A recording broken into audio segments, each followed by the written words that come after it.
We're going to move on to a slightly different territory now in the second part. So in the first part, we looked at the construction of DSM, and the argument was essentially that we've expanded the definition of mental disorder to encompass more and more domains of human experience.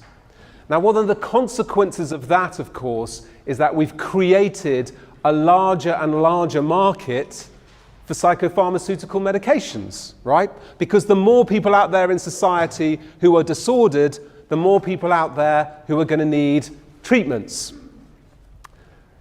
Now, this has happened in an era when there has been a dearth of social alternative provision. So the inevitable consequence of that has been more and more prescribing as a consequence of more and more over-medicalization. Let me just give you a sense of scale. Last year in the NHS, 500,000 people were given psychological therapy as an intervention. Last year in the NHS, 7.4 million people were prescribed an antidepressant. So you can see the imbalance in provision here. This is made all the more concerning given that the research shows that when people go to see their GP because they're suffering from emotional problems or acute emotional distress, the vast majority of those people actually want some kind of psychological or social intervention, not an antidepressant. But what they invariably get is an antidepressant because provision for the alternatives are at an all-time, well, they're actually better than it was, but it's still, comparatively speaking, very low. And this can partly explain why, and I want this statistic to stay with you. Over 20% of the adult population in England was prescribed a psychiatric drug last year alone. Over 20% of the adult population of England was prescribed a psychiatric drug. 16% were prescribed antidepressants, the rest antipsychotics, stimulants, anxiolytics, etc., and so forth. And this figure has doubled in the last 15 years. In addition to that, not only are we prescribing double the amount of drugs we did to 15 years ago, but the average duration of time a person spends, for example, on an antidepressant has also doubled. 10 years ago, it was about a year. Today, it is around 2 years. In fact, half of all antidepressant users in England have been taking antidepressants for at least 2 years. So not only is prescribing going up, but we're staying on the drugs for longer and longer. And this is particularly concerning given the following facts: that long-term use is not associated with good stuff. Okay? Increased severe side effects, the impairment of autonomy and resilience, increased weight gain, worsening outcomes for some people, poorer long-term outcomes for major depressive disorder, greater relapse rates, increased mortality, and an increased risk of developing neurodegenerative diseases such as dementia. So we should be concerned about these current trends, this epidemic of overprescribing. So how then does the relationship between over-medicalization, which manuals like DSM have encouraged, and rising drug consumption actually operate? What mechanisms of influence does industry exert to expand psychiatric drug consumption via over-medicalization? Putting it in the least varnished terms, how do pharmaceutical companies influence processes of medicalization to aid wider consumption of their products? And in order to address this question head on, I want to distinguish momentarily between two different forms of pharmaceutical industry influence, which we will call direct influence and indirect influence. So, focusing firstly on direct influence, here's a definition of what that would mean. The undertaking of activities explicitly designed to increase psychiatric prescribing, such as direct marketing and advertising initiatives to both the public and the medical establishment. Fortunately, in the UK, it's illegal to market drugs to the general public. It's not illegal in the US, it's not illegal in New Zealand, but here it is. But pharma companies nevertheless invest heavily in marketing campaigns targeting professionals, psychiatrists and medical professionals. And that goes on very widely.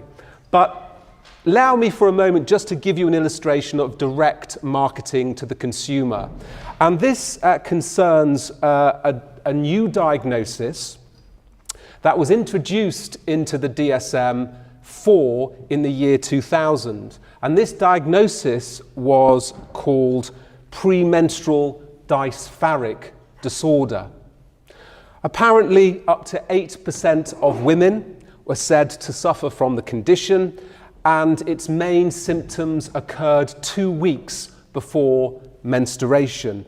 And the symptoms included things such as feelings of fatigue, anxiety, emotional instability, distress in daily activities, and difficulty in concentrating. In short, premenstrual dysphoric disorder was a slightly mitigated version of PMT, premenstrual tension.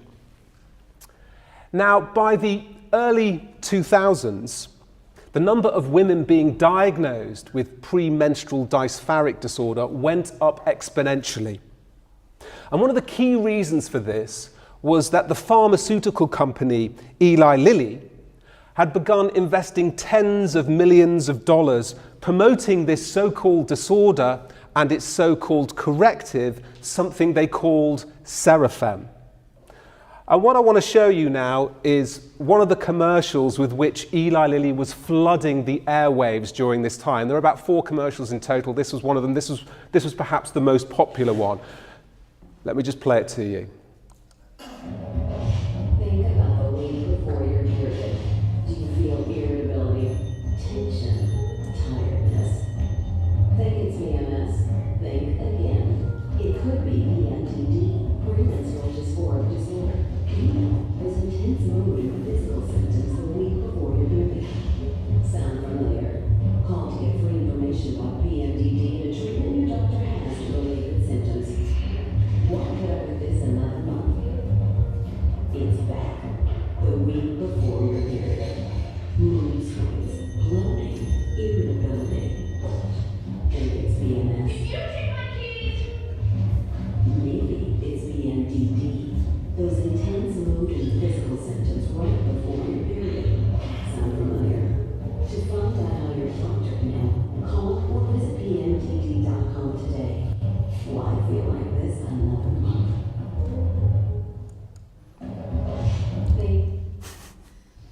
Okay, hands up the women in this room that don't have premenstrual dysphoric disorder. I mean, really? I mean, we're talking about the over-medicalization of normality. I mean, this is astonishing, is it not? And this is just one of 4 commercials that were going around the United States at that time promoting Serafem as a drug for a presumed mental disorder. Now, I just want to stay with this commercial just for a little while longer because there are a couple of other interesting things that need to be said about it. First, the word Serafem. Interesting, is it not? It's a Hebrew play on the word seraphim, a word with female associations attached. Also, think of the packaging used. This particular pill, Serafem, was encased in a very pretty pink and lavender pill, and so was the packaging in these sort of traditionally female symbolism. This is all standard fare of marketing. But what I'm about to tell you now actually gets far more interesting. What Eli Lilly initially concealed from the hundreds of thousands of women who started to take Serafem was that Serafem is actually Prozac. Prozac and Serafem are both made by Eli Lilly, and chemically they are exactly the same. Hundreds of thousands of women were taking Prozac and they didn't know it.